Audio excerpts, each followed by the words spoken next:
నమస్కారం అండి. ఇవాళ మనం మునగాకుతో పప్పు ఎలా చేయాలో చూద్దాం. మునగాకు పప్పు చాలా హెల్దీ అండి. ఈ ఈ ఎముకల పటుత్వానికి, రక్తహీనతను కూడా తగ్గిస్తుంది. పిల్లలకు కూడా చాలా మంచిదండి. ఈ మునగాకు ఈనెలన్నీ తీసేసుకొని ఆకు మాత్రం ఒలిచిపెట్టుకోవాలండి. దీన్ని బాగా శుభ్రంగా కడిగేసుకుంటే ఆకు తేలిగ్గా ఉంటుంది కాబట్టి తేలుతుంది. దీనిలో 4 పచ్చిమిరపకాయలు, ఒక పెద్ద నిమ్మకాయ అంత చింతపండు, మనకు కావలసిన పప్పు అండి. అంటే 3-4 పిడికిళ్ళు వేసుకుంటే చాలన్నమాట. పప్పు వేసుకొని బాగా నానబెట్టేసుకున్నాం.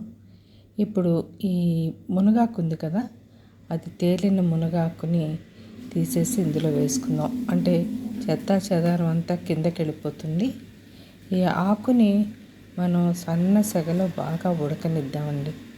పచ్చిమిరపకాయలు వేసేసాను, తగినంత ఉప్పు వేసుకున్నాం చూడండి. అంటే ఒక్కొక్కళ్ళు ఉప్పు ఎక్కువ తింటారు, ఒక్కొక్కళ్ళు తక్కువ తింటారు, అందుకని తగినంత పసుపు వేసుకోండి. 1 స్పూన్ కారం వేసుకోండి. ఇందులో 1 స్పూను పులుసు పొడి వేసానండి. ఆ పులుసు పొడిలో కారం ఉండదు, బియ్యపిండి ఉంటుంది కాబట్టి కొంచెం దగ్గరగా రావడానికి అవకాశం ఉంటుంది.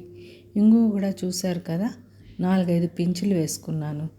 ఇందాక మనం ఒక నిమ్మకాయ సైజు చింతపండు నానబెట్టుకున్నాం కదా, దాన్ని బాగా చింతపండు పిసికేసి ఆ పులుసు దీనిలో పోసేసుకోండి.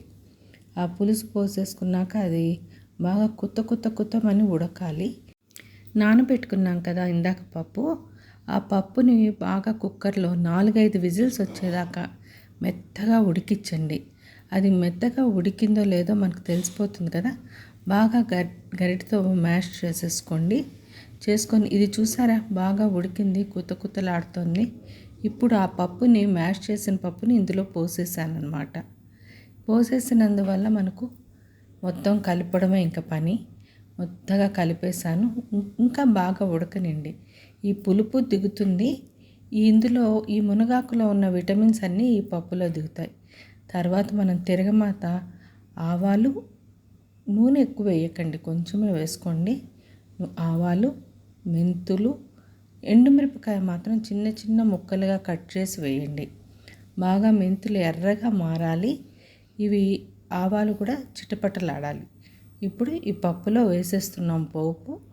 ఇంకా మనం దీన్ని సర్వింగ్ బౌల్లోకి తీసేసుకుందాం. ఈ పప్పు పిల్లలకి, పెద్దలకి అందరికీ మంచిదండి. కళ్ళకు చాలా మంచిది, రక్త వృద్ధి జరుగుతుంది, బోన్ స్ట్రెంగ్త్ ఉంటుంది. పాతకాలంలో ఎముకలు విరిగిన వాళ్ళు ఉంటారు చూడండి, వాళ్లకు దీన్ని వారానికి 3-4 సార్లు పెట్టేవాళ్ళు అనమాట. ఇప్పుడు కూడా కనీసం మనం వారానికి 3 సార్లు చేసుకుంటే ఆరోగ్యానికి చాలా మంచిదండి. మందుల కోసం వెళ్ళాల్సిన అవసరం లేదు. మోకాళ్ళ నొప్పులు కూడా బాగా తగ్గుతాయండి. మీరు ట్రై చేసి చూడండి.